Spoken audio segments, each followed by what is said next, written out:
Trent, big total, big winning margin, build on that first 15 minutes. Just analyse the start of the game compared to the rest of it through your eyes. Yeah, obviously lots of opportunities, really high skill and high combination to start the game. Really impressive. And then, when you get lots of options, you see lots of things. And we saw lots of things for 60 minutes, and it just gets a bit looser than what it should, and that offers them opportunities. I think possession was through the roof, and then it swung completely through sort of ill discipline and errors. It ends up being sort of 18 points against, where would have liked a few more on the scored total, a few less on the conceded. But I like the confidence with how we're playing, so you really want to hold on to that. But I also I want some hardness to get into the game that we should have had there. Teddy, it's a fine line, isn't it, between having confidence and pushing it a bit too far and getting loose. How do you navigate that balance? Oh yeah, we wanted to start fast. Obviously, it was a special occasion for Jared and having a few of our boys back, so we did that really well. It was just when you sort of go off that early lead by so many points, you just want to try to go back to the basics and nail them, and we kind of made a few errors in attack and a defence, which sort of got Warriors back in the game. But it's hard to manage that, but we have to get better, and I feel like each week we're getting better and better. But Robbo probably not too happy with the way it ended, but we'll take the win. Trent, you said during the week that this is a really special event for us, Jared's 300th. Yeah. I think now he's won his 100th, 150th, 200th, 250th and 300th as a Rooster. So marking that milestone for a special player must please you as the coach. Yeah, I think that's the respect that the other 16 guys, everyone has for him, but also he creates an emotion in guys. He gets to your heart, and it's a really simple thing when you play in those milestone games to go, okay, I need a piece of Jared today, and that leads us in the right direction. I think that's the only way to explain it. Rob, I know, like you'll say you're always evolving, you always want to get better, but how close to not finished probably, how close is your attack at the moment to where, its potential, considering, I think you guys have put on 138 points in 3 weeks. Yeah, we're always evolving and trying to get better, so... I think that's the case, is that you need to have strings to pull in the NRL at different times, depending on what the conditions are, what the opposition you have that you're playing against, what situation the game is at the first minute, is at the last minute, and some of the important combination work we're doing really, really well. And now it's about layering on some of the strings to pull in different sorts of games. So we're going to continue on in the mindset that we've been attacking probably the last 6 weeks, and keep improving on the tools to manage the game through some hardness in different moments. Is there something that you think changed, or and it was a switch that was flipped to something like 3 or 4 weeks ago to produce what you guys have done though in the past 3 weeks? Because I think it's fair to say the first month and a half of the season you guys were here or you were here. Like there was big gaps in where you're at, but I don't know if there was big gaps. I think we lost by a try. Yeah. I think on all of our losses this year. But I do think the coming together of Luke and Sammy, I think that was around about the time I think they just got back together in the team. So we were able to sort of take Connor out, put him back into that lock role. I think Connor's role in our team has really added some as well. I feel like Teddy and Joey Manu have probably been playing that way since the start of the year. Dom came back into the team after a couple of weeks suspension. So it was just about us putting the puzzle together from the pre-season into sort of a rocky start at different times as far as players' availability, and the consistency's been there, I'd say. And we didn't have to learn it. We'd learn it. We just had a chance to put it into place week on week. You mentioned Sammy. You mentioned Sammy. That one of the highlight plays. Just give us your both reactions. You first, Teddy, to that crossfield kick. Like, come on, what? Yeah, that's Sammy. He'll just pull stuff like that out when you least expect it. So I mean, he saw the space and thought the quickest way to get there was to kick it. So I think me and Kez just turned around and laughed pretty much.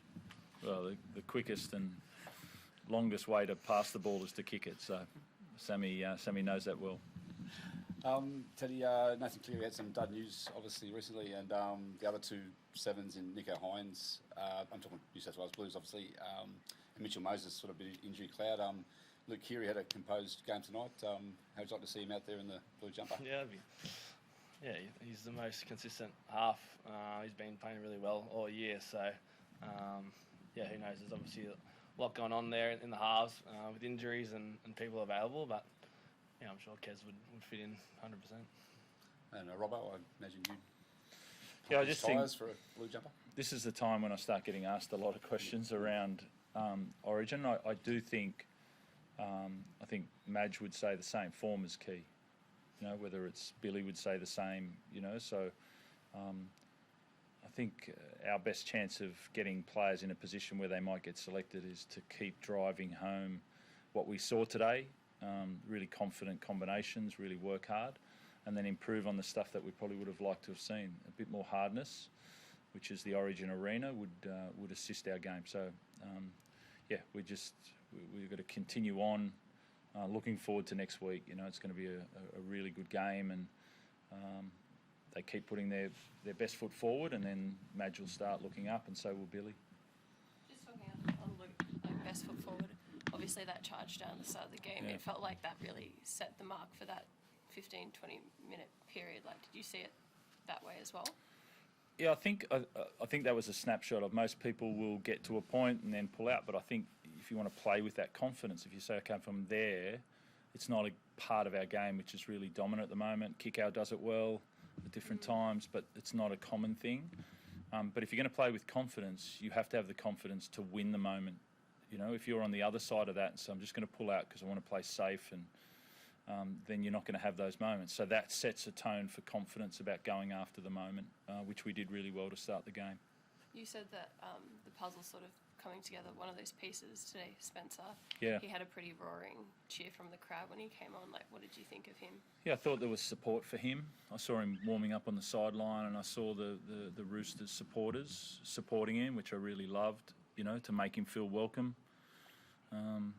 It's not just about putting on a jersey. It is about the community sort of really supporting him and welcoming him into becoming a Rooster. And then he's rare on the power that he can produce. And he was here for a reason, and I really liked what he did. He did that. He defended really well, and then he played long minutes. I wanted to leave him out there for a period of time to get the feeling of seeing those minutes tick by and him continue to be really good in the game. So it was a great start for him.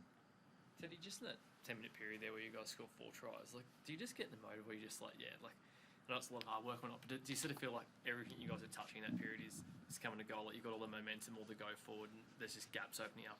Yeah, I mean, the things we practice at training, and we work hard on it. There's a couple of set plays there that come off early, and that's just it, just trusting if we run the play well that we can make a line break or score a try for it. So yeah, I think we build it off running hard and support. That's obviously a big part of our game, and then we're able to execute those plays in the back of it because we practice it over and over at training. So it was nice to sort of get off that quick start, and now some opportunities. Robert, what's the story of Brandon? Is he Just calf from last week. It wasn't quite there. It was sort of a hematoma there, and from last week, and he's been sort of running the back end of the week, but not good enough to play. So let's hope he's right for next week. Joey was involved in a big tackle late, Robbo. Was he okay? Yeah, he looked pretty good there. He was sort of talking about he's become this hit man in the last sort of month, and he got his 4 there, but he looked pretty good there. But we'll leave that with the medical there. During the game, Blocker Roach, famous Blue, said, Angus Crichton, stick him in a blue jumper. I want to ask you about that sort of selection, but through club coaches' eyes, what's the best part of Angus's form right now? What's the best part of his game, in that form? Power, so his confidence to run over the guy in front of him, and then the confidence of the combinations around those guys between Luke and himself, and he's really clear on what his role is in this team and what he can do to an opposition. And he's going out and doing that each week. Thank you.